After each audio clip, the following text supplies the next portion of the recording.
current understanding on stopping military operations? And again, what are the cost that will be incurring on Pakistan if Pakistan again resorts to this kind of terrorist activities, because we have made it very clear that the cost will be very high. So I would like to have your thoughts on it. Okay, so I'll answer the latter part of the question first. I also want to add that while the initial ceasefire agreement, as you correctly pointed out, is of the 2003 vintage, but I must remind you that in 2021, in the month of February, and this was then when the crisis in eastern Ladakh was also on, the two DGMOs had spoken and arrived at a ceasefire understanding that lasted right up until this unfortunate attack at Pahalgam. Once our Foreign Secretary had announced the decisions of the CCS in the immediate wake of that attack, he had announced certain measures, and then of course Pakistan had in turn made its own announcements. Since then, there have been certain violations of this ceasefire understanding, and of course after the 7th of May, like I pointed out during my statement, that there have been numerous violations on the line of control especially, and of course along the international boundary by the Pakistan Army and the Pakistan Air Force. This understanding that we spoke about yesterday, no, it was not for 3 days. It was first to stop aggressive and hostile activities immediately, let that order and direction settle down for about 36 hours, and thereafter discuss modalities, like I said, to ensure its longevity. That is tomorrow on the 12th of May. But unfortunately, we had a violation starting at approximately 1900 hours last night, and we've sent a communique, like I said, to the Pakistan Military Operations Directorate, and we will await as to what happens tonight. All right. The cost escalation, I'll leave it to your best imagination. I've already said that the response will be fierce and punitive. Now, the right foot forward. Yeah.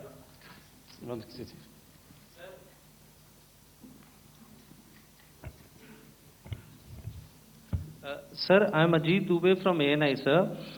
Sir, my question is that you talked about the loss of lives to the Pakistan Army, that was around 35 to 40 kills secured by the Indian Army. Sir, can you tell us what would be the total loss of life to the Pakistan Army in both Army and Air Force attacks, sir? And how good was the performance of the BrahMos, Scalp and the S-400 during the operations? And sir, since we have just one no line, multiple sir. questions, please. Sir, all right. And since sir, we have achieved such a spectacular, we have made good achievements in this entire operation. Can we say that we have emerged victorious, or we have a big upper hand over the Pakistanis in this entire conflict? Thank you very much, sir. So I'll answer the question about the loss of lives on the other side. Of course, there are various means to ascertain that number. There is information from various agencies that come in.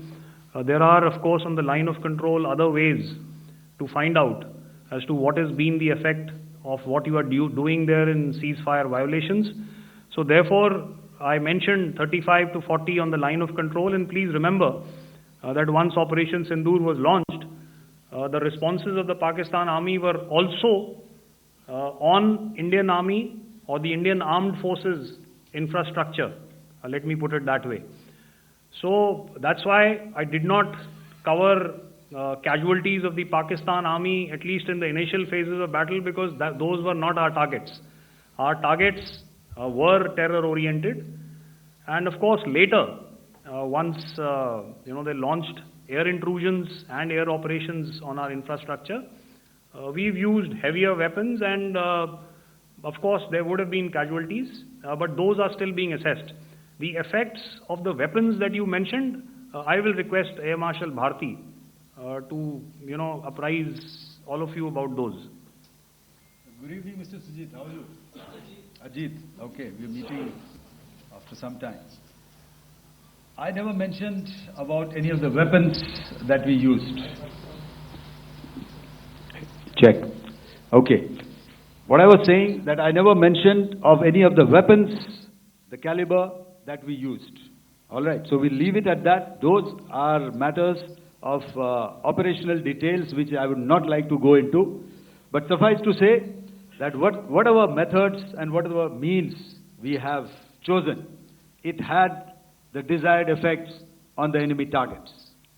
How many casualties? How many injuries?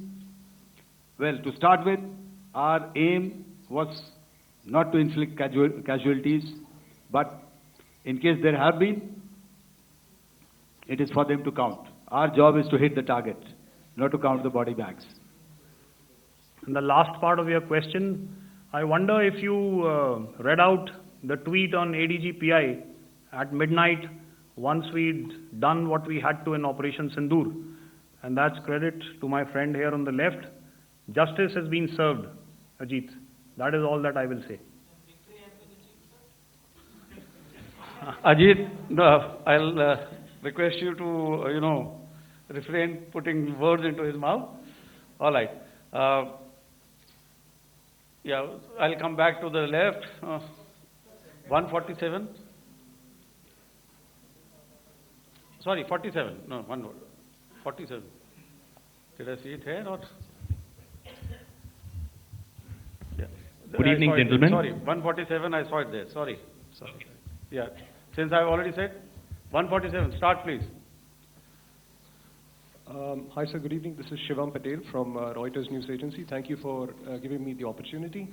My question, sir, is how many military targets did Indian Armed Forces strike in Pakistan in response to the attacks from Pakistan? How were these targets selected? And how many troop casualties have been there in total on both sides, if you can give details? Thank you. I'm sorry, where are you? I haven't spotted his... He's to the right. Okay. Can you just repeat that for me, please? Sure, sir. So my name is Shivam Patel. I'm from Reuters News Agency. My question is, how many military targets in total did the Indian Armed Forces strike in Pakistan in response to the attack from Pakistan? How were these targets selected? And how many troop casualties have been there on both sides, if you can? So you're speaking of the targets that I mentioned in the wake of the attack at Pahalgam, right? Military targets, after full response.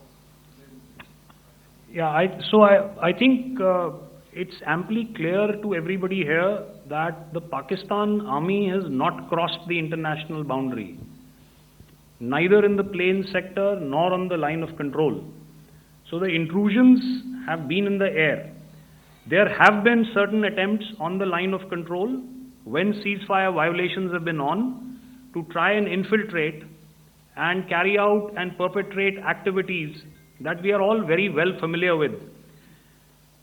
Whether these are by terrorists or by the Pakistan Army or its special forces and commandos is difficult to say, but each of these have been effectively thwarted. So therefore, as far as engagements of military targets on the other side is concerned, I thought Air Marshal Bharti covered those very well and in detail, and he also mentioned as to how they went about targeting those. I think those images were very clear and very, very graphic in telling us as to what we needed to hit. And you'll remember right at the outset I said that we even went into what was the construction in each of these locations, and therefore decided on the vector that had to be utilized. Please. Okay, if I could add to what the DGMO has said. I have already detailed the targets now, whether it is X numbers or that is immaterial. And what damage have we inflicted, you have seen. What are the casualties on the other side? As I said, that is for them to count. As far as we are concerned, from the air defense side, if they had a choice, they would have definitely come in. They are fighters, there are more numbers of UCAVs. It is not that they did not intend to come in. It is only that our robust AD posture prevented them from coming in. So that must be known, and that must be realized by all the audience here. Yeah, I'll come to the left now, 24.